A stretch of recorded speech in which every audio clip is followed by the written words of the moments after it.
My sa odlišujeme v tom, že jednak máme asi najširšiu ponuku programov. My sme sa snažili osloviť akoby každého. Čiže máme program za 0, máme program za 5 eur, teraz hovorím teda ceny bez DPH. Každý program sa odlišuje nejakými podmienkami, či už čerpania alebo prenosu.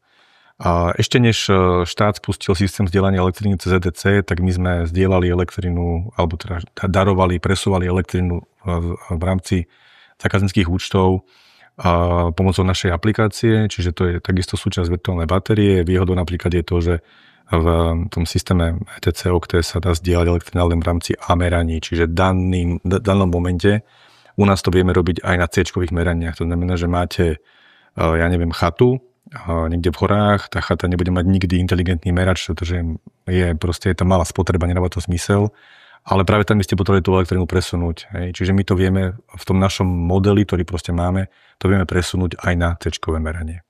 Potom je tam, takisto to beží prostredníctvom aplikácie, výmena domáceho prebytku za nabíjanie vo verejnej sieti Greenway. Máme vlastne náš blízky obchodný aj teda marketingový partner Greenway, s ktorým sme, a teda nielen Greenwayom, ale aj s Business Lease, s Eurovagom, M3 Softom a aj vlastne, myslím, že tam je aj Škoda Auto Slovensko.